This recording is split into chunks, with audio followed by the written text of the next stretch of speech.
The alarm bells rang through the Earth Defense Command Center like angry wasps. Captain Jake Morrison ran down the metal hallway, his boots making loud sounds on the floor. He had been sleeping when the call came. Now his heart was beating fast as he rushed to the main control room. "What do we have?" Jake asked as he entered the room full of glowing screens and busy people. Officer Katie Barnes turned around in her chair. Her face was white with worry. "Sir, we're getting signals from space. They're not from any of our satellites or space stations." Jake walked over to the big screen on the wall. Strange symbols were moving across it, changing colors from blue to red to green. The patterns looked like nothing he had ever seen before. "How long have we been getting these signals?" Jake asked. "About 10 minutes, sir. It started coming from the direction of Jupiter. But sir, there's something else." Katie's voice got quieter. "The signals are getting stronger. Whatever is sending them is getting closer to Earth." Dr. Lisa Grant walked into the room. She was Earth's best scientist who studied space and life on other planets. Kaya's gray hair was messy, and she wore an old lab coat over her pajamas. "As soon as I heard," Lisa said. "Have you tried to answer the signals?" "We were waiting for you," Jake said. "Can you make sense of these patterns?" Lisa looked at the screen for a long time. Eyes moved back and forth as she studied the symbols. "This is incredible," she said quietly. "These patterns are too complex to be natural. Someone is trying to talk to us." Suddenly, the symbols on the screen changed. They became clearer and started to look like letters and numbers that humans could understand. A deep voice filled the room, speaking perfect English. "People of Earth, I am Admiral Sethka of the Hegemony Fleet. You will respond to this message immediately." Jake looked around the room. Everyone had stopped working and was staring at the screen. This was it. First contact with aliens. The moment that would change everything for humanity. "This is Captain Jake Morrison of the Earth Defense Force," Jake said into the microphone.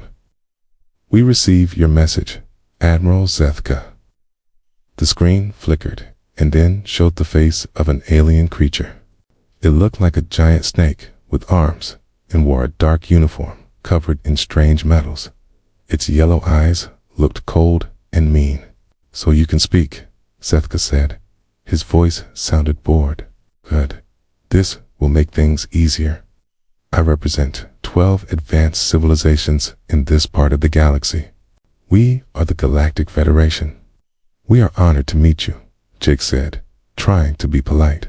"We hope we can be friends and learn from each other." Sethka made a sound that might have been laughing, but it was not a happy sound. "Friends, learn from each other. You misunderstand your situation, primitive creature." Dr. Grant stepped forward. "I am Dr. Lisa Grant. I speak for Earth's scientific community. We have many questions about your civilizations and technology." "You have questions?" Another alien appeared on the screen. This one looked like it was made of living crystal, with light moving through its body. "We are the Mordhawk. We do not answer questions from lower life forms." Third alien joined them. This one had gray skin and large black eyes. "I am Vexani of the Neural Collective. We have studied your species. You are barely more intelligent than the animals on your planet." Jake felt anger rising in his chest, but he tried to stay calm. "We may be new to space travel, but we are not animals. We have built cities, created art, and explored our solar system." "Your solar system," Sethka said with that same cold laugh. "One tiny star with a few small planets. We control thousands of star systems. Our ships can destroy entire worlds with a single shot." The screen changed to show huge alien ships floating in space near Jupiter. They were enormous, each one bigger than Earth's largest cities. Strange lights moved along their dark surfaces, and Jake could see weapons that looked like they could crack planets in half. "These are just a few ships from our fleet," the crystal alien said. "We have millions more. Your entire military could not damage even one of our smaller vessels." Ambassador Richard Cole ran into the room. He was breathing hard and still putting on his jacket. "Sorry I'm late. I was at the United Nations when the call came." "Okay." He looked at the aliens on the screen and tried to smile. "Greetings. I am Ambassador Cole. I speak for all the nations of Earth." "Now the talking monkey," Vexani said. "How many of you will we have to listen to?" "We are not monkeys," Richard said, his smile disappearing. "We are human beings, and we deserve respect." "Respect?" Ska's eyes became brighter yellow. "You deserve nothing. You are a young species that has barely learned to leave your own planet. We have been traveling between stars for millions of your years." The crystal alien, Mordhak, spoke next. "We have watched your species for some time. You fight wars over small pieces of land. You poisoned your own planet. You cannot even work together as one world." "That may be true," Dr. Grant said, "but we are learning. We are getting better. Given time, we could contribute something valuable to your Federation." "Time," Sethka made that awful laughing sound again. "You have no time. We did not come here to invite you to join us as equals. We came to give you a choice." The room became very quiet. Jake could hear his own heart beating in the soft hum of the computers around him. "What choice?" Jake asked, though he was afraid to hear the answer. "Okay, submit to our rule," Sethka said. "You will become a client species under our protection. You will work for us, mine resources for us, and follow our laws. In return, we will not destroy your planet, and if we refuse," Ambassador Cole asked, "then we will demonstrate why resistance is pointless." The screen showed one of the alien ships firing a bright beam at a small object in space. The object, which looked like one of Earth's military satellites, simply disappeared in a flash of light. "That was your most advanced spy satellite," Vexani said. "It took you years to build and cost you millions of your currency units. We destroyed it without even thinking about it." Jake stared at the screen where their satellite had been just seconds before. It was gone completely, not even debris left behind. "You have 30 of your days to decide," Zethka said. "Surrender and live as our servants, or refuse and watch your world burn. Choose wisely, humans. This is the only offer you will receive." The screen went black. The room fell silent, except for the quiet beeping of computers and the sound of people breathing heavily. Jake looked around at the faces of his team. They all looked scared and confused. In just a few minutes, everything had changed. Earth was no longer alone in the universe, but their new neighbors were not friends. They were conquerors who saw humans as nothing more than useful animals. "What do we do now?" Katie asked quietly. Jake did not have an answer. For the first time in his military career, he felt completely helpless. How could Earth fight against enemies who could destroy planets? How could they negotiate with beings who thought humans were barely better than pets? "We called the president," he said finally, "and we prayed that someone, somewhere, has an idea that can save us all." Dr. Kevin Walsh wiped the sweat from his forehead as he stared at the computer screen.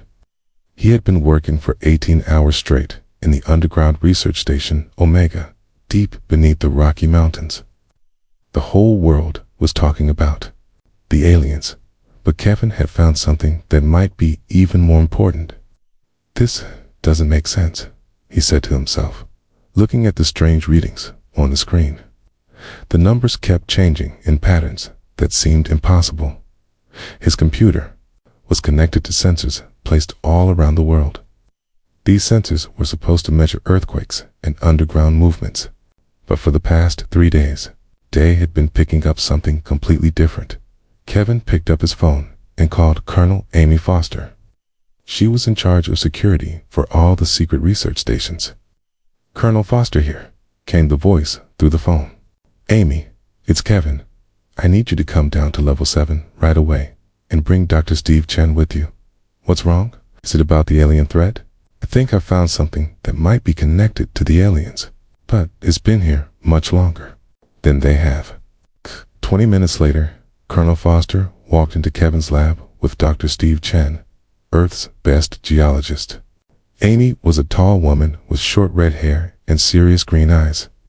Steve was older, with a gray beard and glasses that made him look like a wise professor. "Okay, show us what you found," Amy said. Kevin pointed to his computer screen. "Look at these readings from sensors around the world. They started 3 days ago, right after the aliens made contact." Steve studied the numbers. "Okay, these look like seismic readings, but the pattern is all wrong. Earthquakes don't happen in perfect circles like this." "That's what I thought too," Kevin said. "So I mapped out where all these readings are coming from." He pressed a button and a world map appeared on the screen. Red dots were scattered across every continent, but they formed a clear pattern. "They're all the same distance from each other," Amy noticed.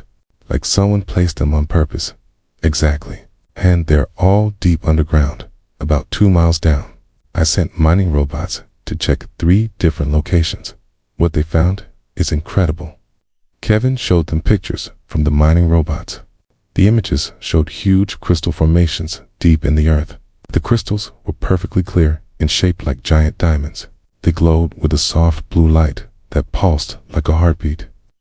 "These crystals are not natural," Steve said, his voice full of wonder. "The way they're formed, the perfect angles, the internal structure. Someone made these. But who?" Amy asked. "And when?" Kevin pulled up more data. "I tested the rock around the crystals. According to the dating, these formations have been growing for over 50,000 years. But here's the strange part. They only started glowing 3 days ago. The same day the aliens contacted us," Amy realized. "Yes, and there's something else." Kevin's voice got quieter. "The crystals are giving off energy. Not heat or radiation, but something I've never seen before. It's like they're responding to something." Dr. Chen walked closer to the screen, showing the crystal images. "Kevin, have you tried to touch one of these crystals? The mining robots can't get close enough. Every time they try to approach, the crystals push them away with some kind of force field." Colonel Foster studied the world map again. "How many of these crystal sites are there?" "I found 47 so far, but I think there are more." "And Amy, there's something else you need to know. I've been monitoring space around Earth since the aliens arrived. I'm picking up similar energy signatures from other places in our solar system." Kevin changed the screen to show a map of the solar system. More red dots appeared on the Moon, Mars, and several large asteroids.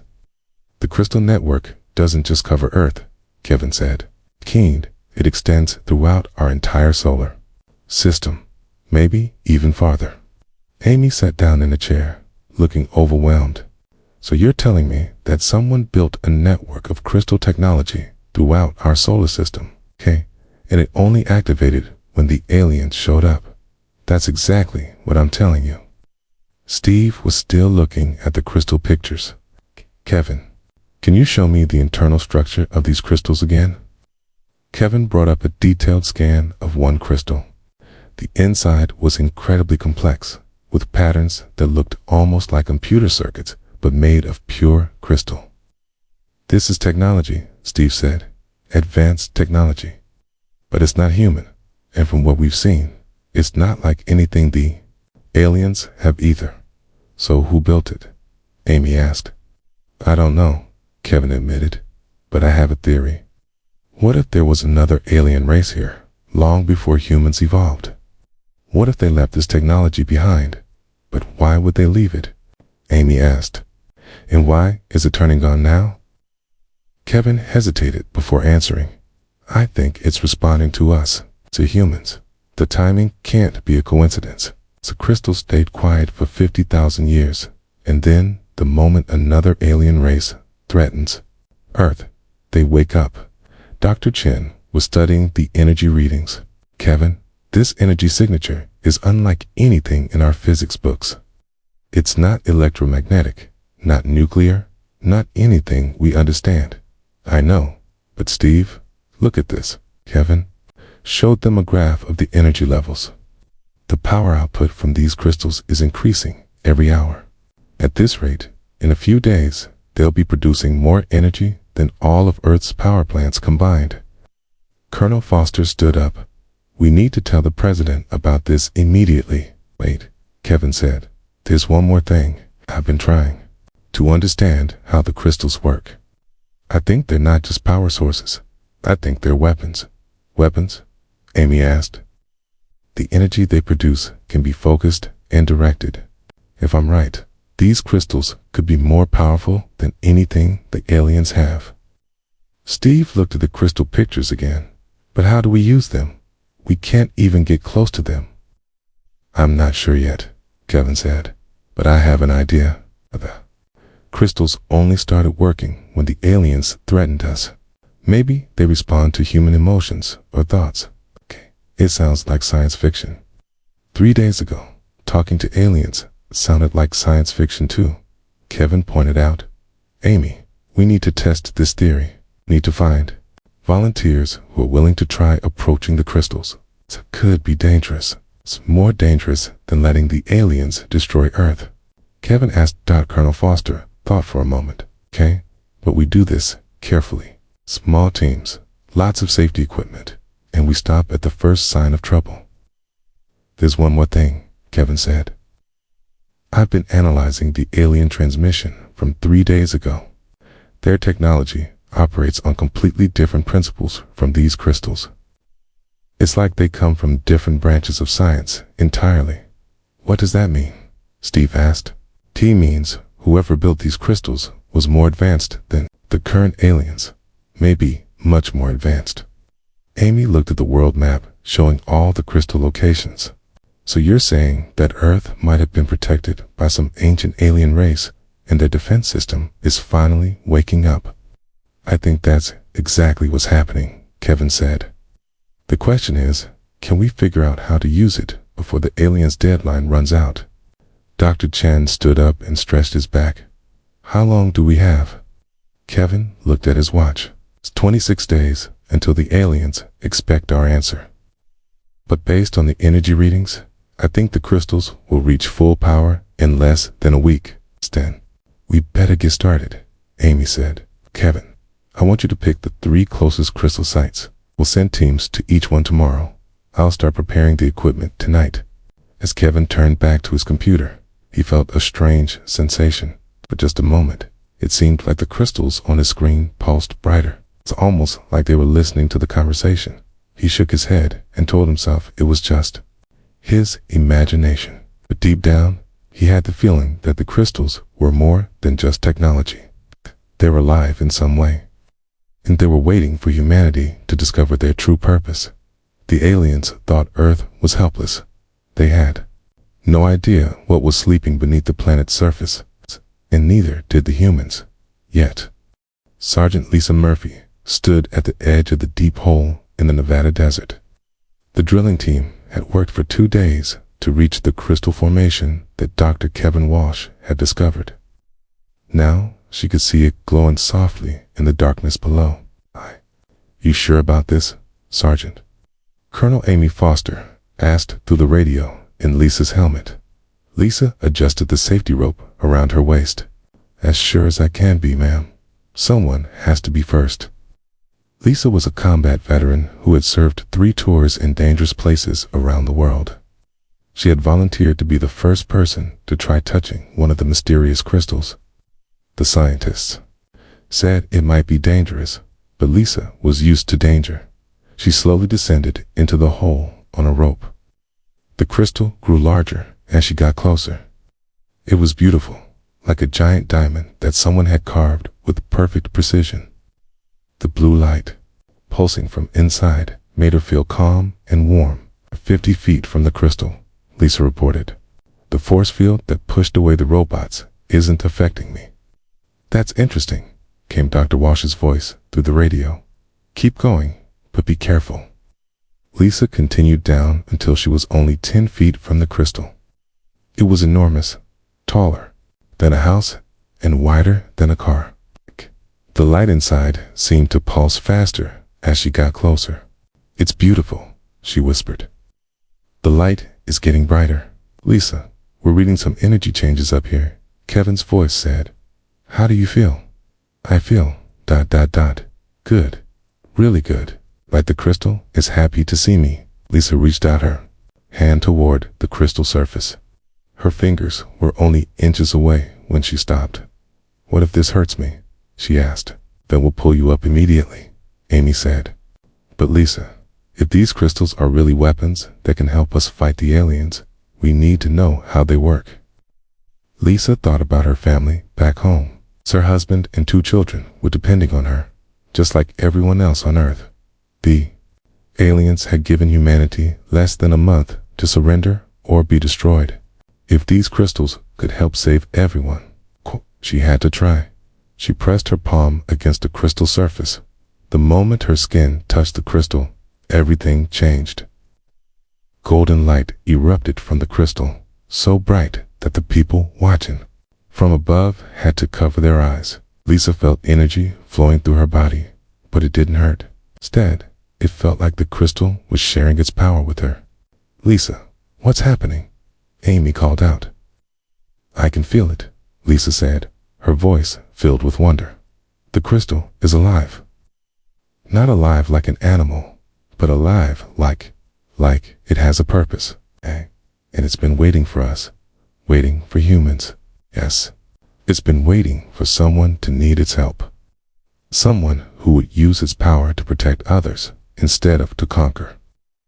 The golden light began to fade, but Lisa could still feel the crystal's energy inside her. She looked at her hands and saw that they were glowing softly. I'm coming back up, she said. When Lisa reached the surface, everyone stared at her. Her eyes were brighter than before, and her skin seemed to glow with inner light. How do you feel? Dr. Walsh asked. Strong, really strong, and I can sense the other crystals. They're all connected, like a giant network covering the whole planet. Can you control them? Amy asked. Lisa held up her hand and concentrated. A beam of golden light shot from her palm and hit a large rock 50 feet away. The rock didn't explode or melt. Instead, it simply changed, becoming a perfect sphere of smooth metal. The crystal can change matter, Lisa said. It can turn one thing into another thing, but it only works when I'm thinking about protecting someone. Dr. Walsh was writing notes as fast as he could. Lisa tried to think about something else, tried to use the power to break something. Lisa concentrated on the metal sphere, trying to make it crumble. Nothing happened. No. She tried harder, but the golden light wouldn't come. I can't, she said. Okay. The power only works when I want to help or protect. When I think about hurting something, the crystal won't respond. That's incredible, Kevin said. Okay. The crystal technology has built-in safeguards. It won't let itself be used for evil purposes. Over the next few days, more volunteers tried touching crystals at different locations around the world. Near Patricia Gray found a crystal formation in Alaska and discovered she could create force fields that stopped bullets. Pilot Jennifer Bell touched a crystal in Australia and learned she could make objects float in the air. Each person who successfully connected with the crystal gained different abilities, but they all had the same limitation. The power only worked when they were trying to help or protect others. Captain Jake Morrison arrived at the Nevada site on the 5th day. He had been traveling to different crystal locations, trying to understand what humanity had discovered. Show me what you can do, he said to Lisa. Lisa walked over to a damaged military truck that had been brought to the site for testing. She placed her hands on the twisted metal and concentrated on fixing it. Golden light flowed from her hands, and the truck's damaged parts began to reshape themselves. Within minutes, the truck looked brand new. That's amazing, Jake said. But can these abilities help us fight the aliens? I think so, Lisa said. But we need more people to connect with the crystals, okay? We need to understand how they all work together. Dr. Walsh approached them with a worried expression. I've been monitoring the alien ships near Jupiter. They're getting closer to Earth. I think they're planning to attack soon. How soon? Jake asked. Maybe a week? They seem to be testing our defenses, sending small ships closer to Earth to see how we respond. Then we need to speed up our training, Jake said. How many people have successfully connected with crystals? It's 43 so far, Amy reported. But we've had some failures too. About half the people who try can't make the connection. What's different about the people who succeed? Jake asked. Dr. Walsh had been studying this question. The successful volunteers all have something in common. They're all people who have spent their lives helping others. Soldiers, doctors, teachers, rescue workers, people who put others before themselves. And the people who fail and tend to be more selfish. 8. People who think mainly about themselves and their own success. Jake nodded slowly. So the crystals choose who can use them. Exactly. And Jake, there's something else. The people who have connected with crystals are getting stronger. Lisa can now lift a car with her bare hands. Patricia can create force fields big enough to protect a whole building. Their abilities are growing every day. That's good news, Jake said. But will it be enough? Before anyone could answer, alarms began blaring from the monitoring equipment. Dr. Walsh ran to his computers and started reading the data. The alien ships are moving, he announced. They're leaving Jupiter's orbit and heading toward Earth. Okay, how long until they get here? Jake asked. At their current speed, about 4 days. Jake looked around at the small group of humans who had gained crystal powers. 43 people with strange abilities against thousands of alien warships. It seemed impossible. We need more volunteers, he said, and we need to find out if these crystals have any bigger weapons we can use. Lisa walked over to Jake. Captain, I've been feeling something since I touched the crystal. Like it's trying to tell me something important. What kind of something? Crystals aren't just weapons. They're part of something much bigger. I think when the aliens get close enough, we're going to find out what that something is. Jake looked up at the sky where the alien ships were approaching. He hoped Lisa was right, because if the crystals didn't have more power than they had seen so far, Earth was about to face the end of everything, but deep underground. The crystal network was growing brighter, and across the planet, more people were beginning to hear a strange calling in their dreams. The crystals were preparing for something, something that would change the galaxy forever. The alien fleet filled the sky above Earth like a dark cloud of death. Admiral Zethka stood on the bridge of his flagship, looking down at the small blue planet that had dared to ignore his ultimatum. 3,000 ships, he said to his officers, more than enough to turn this pathetic world into burning dust. On Earth, Captain Jake Morrison stood in the command center watching the alien ships on the big screen. The ships were huge and black, with weapons that glowed red like angry eyes. Each ship was bigger than Earth's largest cities. How many crystal-enhanced humans do we have ready? Jake asked Colonel Amy Foster. 215, Amy replied. But Jake, even with their powers, how can 200 people fight 3,000 warships? Before Jake could answer, Dr. Kevin Walsh ran into the room. His face was excited and scared at the same time. The crystal network is doing something, Kevin said. All the crystals around the world are glowing brighter than ever before. And the ones in space, on the moon and Mars, they're activating too. What does that mean? Jake asked. I think it means the network is ready for war.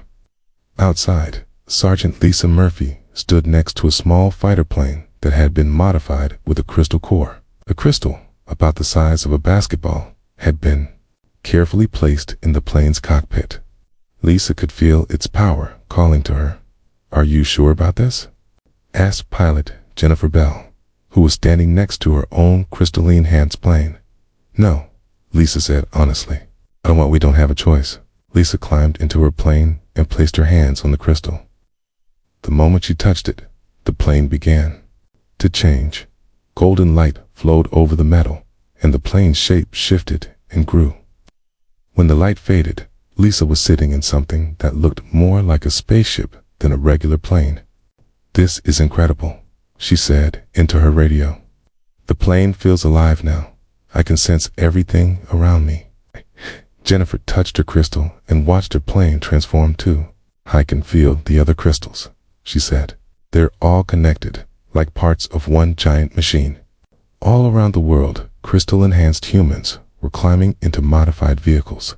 Tanks became floating weapons platforms. Ships grew energy shields. Even individual soldiers found that their crystal-enhanced equipment could do impossible things. In space, the alien fleet began its attack. Sith pointed at Earth and gave the order: "Begin bombardment.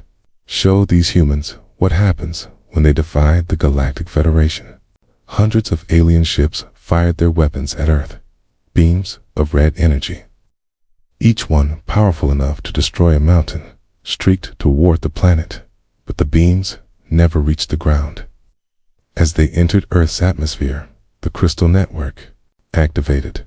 Golden barriers appeared in the sky, absorbing the alien weapons fire like a sponge soaking up water.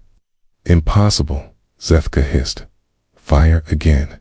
Use maximum power." The aliens fired everything they had at Earth. Planet-killing weapons that could crack moons in half struck the golden barriers and simply disappeared. The energy was absorbed by the crystal network and converted into power for Earth's defenders. "Now, it's our turn," Jake said from the command center. Lisa and Jennifer launched their transformed planes into space. As they flew higher, the planes continued to change, growing larger and more powerful. By the time they reached the alien fleet, they were flying ships that defied every law of physics Earth had ever known. "I can phase through their hulls," Lisa reported as she flew straight through an alien battleship. The ship's weapons and engines simply stopped working as she passed through them. Jennifer discovered she could project energy fields that disabled entire squadrons of alien fighters. "Their ships are shutting down," she said. "The crystal technology is turning off their weapons." On the alien flagship, Zethka watched in horror as his mighty fleet was being defeated by just 2 small Earth ships. "How is this possible?" He demanded. "Our ships are the most advanced in the galaxy."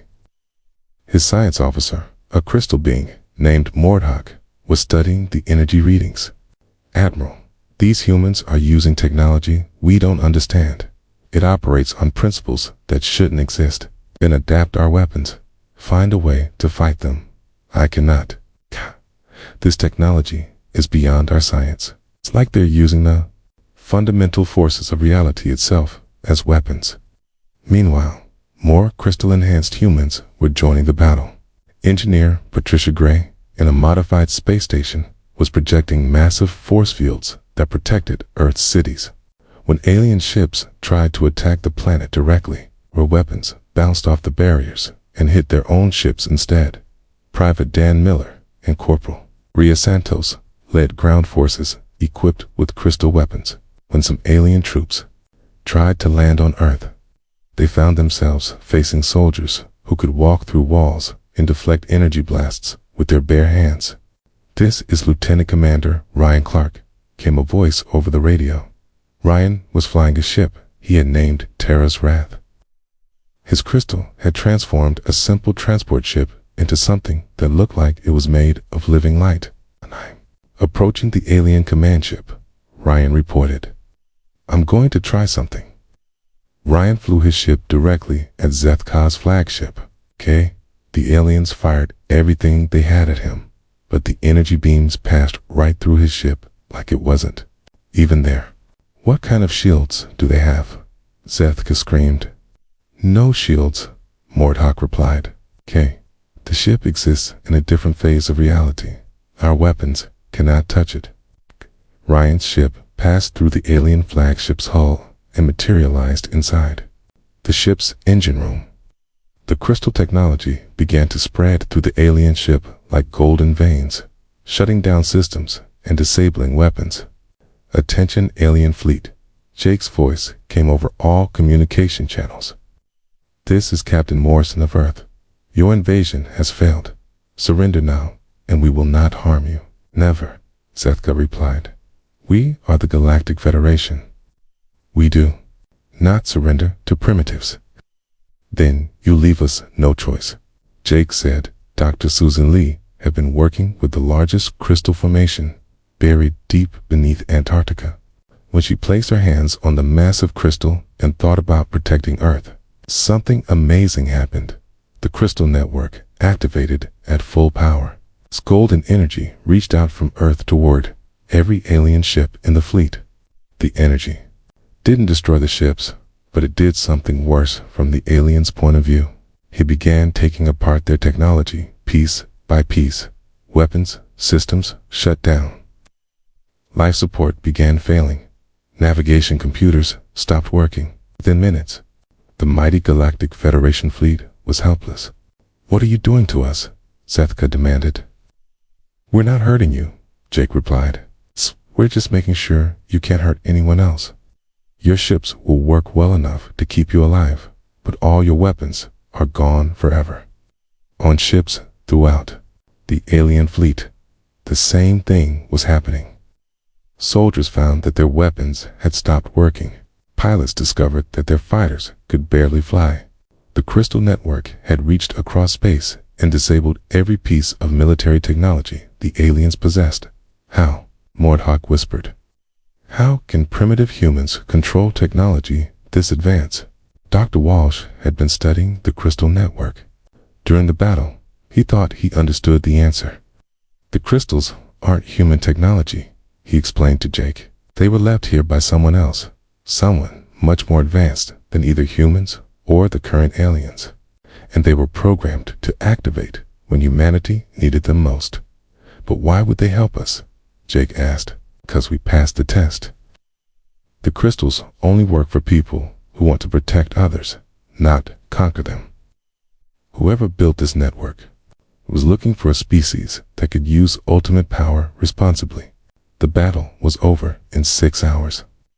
Not a single human had been killed, and the alien fleet was completely disabled. The ships floated helplessly in space, their crews alive but powerless. ZETH, Cause staring at the readouts. That showed his fleet's total defeat. Impossible, he kept saying. This is impossible. But it had happened. The species he had thought were primitive animals had just defeated the most powerful military force in the galaxy, and they had done it without killing a single alien. Admiral Zethka, came Jake's voice. We need to talk. Admiral Zethka sat in chains aboard Captain Jake Morrison's ship. The once proud alien leader looked smaller now, his yellow eyes filled with confusion and fear. His mighty fleet floated powerless around Earth, every weapon disabled by the crystal network. Why haven't you killed us? Zethka asked. In your position, we would have destroyed every enemy ship. Jake sat across from the alien admiral in the ship's meeting room. Through the window, Earth glowed blue and beautiful in the darkness of space. That's the difference between us, Jake said. We don't want to rule the galaxy through fear. Just want to be left alone to live our lives. But you have the power to destroy us all. Why show mercy to those who came to enslave you? Jake thought for a moment before answering. Because destroying you won't make us safer. It will just make us like you. Dr. Kevin Walsh entered the room carrying a tablet computer full of new discoveries. Jake, I've been analyzing the crystal network since the battle ended. What we found is incredible. What did you learn? The network doesn't just cover our solar system. It extends to every star system in the galaxy. There are crystals everywhere, all connected, all waiting for someone to activate them. Zethka's eyes widened. That's impossible. We've explored thousands of worlds. We would have found such technology. The crystals only reveal themselves to species that pass the test, Kevin explained. You failed that test a long time ago when you chose conquest over cooperation. Jake looked at the tablet screen, showing a map of the galaxy. Thousands of red dots marked crystal locations on planets throughout space. So what does this mean? Jake asked. It means humanity is now the guardian of galactic peace, Kevin said. The Crystal Network gives us the power to stop any war anywhere in the galaxy. We never asked for that responsibility. Neither did the people who built the network, Kevin said. But they chose us anyway, okay? And now we have to decide what to do with that choice. Over the next few days, Captain Morrison's ship became a meeting place for representatives from across the galaxy. Word of the Galactic Federation's defeat had spread quickly, and many species wanted to meet the humans who had accomplished the impossible. Ambassador Richard Cole worked day and night to establish communication with dozens of alien civilizations. Many of them had been conquered or threatened by the Galactic Federation over the years. The Solani people want to thank Earth, Richard reported to Jake. The Federation destroyed 3 of their worlds 50 years ago. They're offering to share their knowledge of medicine with us, okay? And the Korth Republic wants to establish trade agreements, added Dr. Lisa Grant, who had become Earth's specialist in alien cultures. They have technology that could help us explore space safely, but not all the news was good. Some alien species were angry that humans now controlled the Crystal Network. The Vorthing Empire is demanding that we give them access to crystal technology, Richard said during one of the daily briefings. They say it's unfair that one young species controls such power. What did you tell them? Jake asked. The truth. The crystals don't work for people who want to use them for conquest. They have tried touching crystal formations on their own worlds, but nothing happens. Jake nodded. The crystals choose their own users. We can't change that, even if we wanted to. President Helen Carter arrived from Earth to help with the negotiations. She brought with her General Paul Rodriguez and Secretary of Defense Nancy Kim. They needed to decide how Earth would use its new position in the galaxy. The question isn't whether we have the power, President Carter said during a meeting with Jake and his team. The question is how we use it responsibly. Some of the alien leaders are asking us to help them solve old conflicts, General Rodriguez reported. Border disputes, trade wars, territorial claims that have been going on for centuries, and others want us to leave them alone completely, Secretary Kim added. They're afraid we'll become just another conquering empire. Jake understood their fear. Maybe we should start small, help a few species with real problems, and show the galaxy that we're not interested in controlling anyone. The first test came when the Ashanti people asked for help. Their homeworld was being attacked by space pirates, who had stolen weapons from the defeated Galactic Federation fleet. Captain Julie Ross volunteered to lead a small team of crystal-enhanced humans to help. Her ship, powered by crystal technology, could travel faster than any known vessel in the galaxy. We're not going to fight the pirates, Julie explained to her team before they left. We're going to disable their weapons and give the Ashanti people a chance to negotiate. The mission was successful.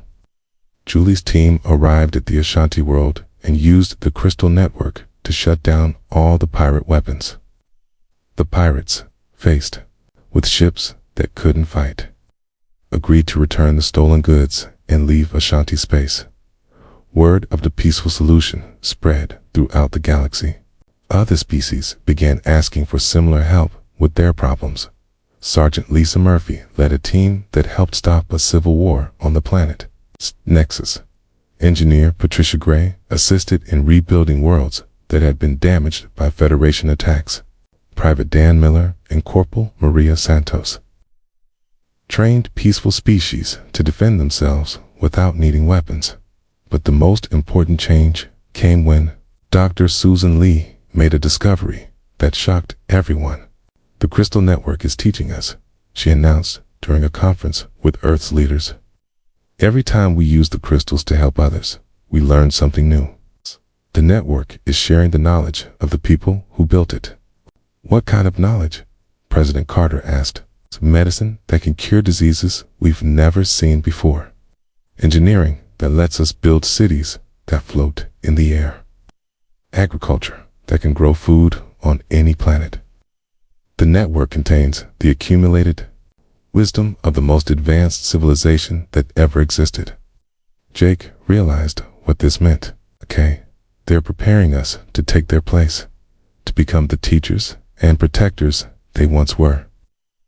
As months passed, Earth became the center of a new kind of galactic community, instead of the galactic federations ruled through fear. Humanity offered partnership and protection to any species that wanted it. The United Nations building in New York was expanded to include representatives from 60 different alien worlds. Decisions were made through discussion and compromise rather than threats and violence. Admiral Zethka, who had been allowed to return to his own people, came back to Earth 6 months after the battle. But this time he came as a visitor, not a conqueror. "I owe you an apology," he said to Jake. "My people taught me that strength meant the ability to destroy enemies. You've shown me that true strength is the wisdom to make enemies into friends. Your people are welcome to join our community," Jake replied, "but only if they're willing to follow our rules about peace." "Many of my species are changing," Sethka said. "The young ones especially. They want to learn from humans instead of conquering them." Dr. Kevin Walsh stood before the largest crystal formation on Earth, deep beneath Antarctica. The crystal had grown larger since the battle, and its light now reached all the way to the surface. "We never asked for this responsibility," he said to Dr. Grant, who was standing beside him. "But we're handling it well," she replied. "The galaxy is more peaceful now than it's been in thousands of years." "Do you think we're worthy of this power?" Lisa smiled. "The crystals think so. Okay, they've been waiting 50,000 years to find the right species. I think we can trust their judgment." Outside, ships from dozens of worlds landed and took off from Earth's spaceports. Human children played with alien children in parks that a year ago had never imagined such friendships were possible. The galaxy had learned an important lesson. The greatest power wasn't the ability to destroy worlds or conquer enemies. The greatest power was the strength to choose peace over war, cooperation over conquest, and wisdom over force. Humanity had become the galaxy's protectors, not because they were the strongest fighters, but because they understood that true strength meant knowing when not to fight at all.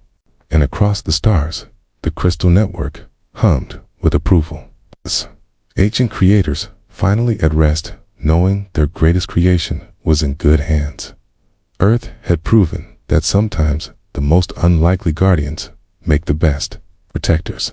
The aliens had scoffed at humanity's weakness, never realizing that their greatest strength lay not in their weapons, but in their hearts.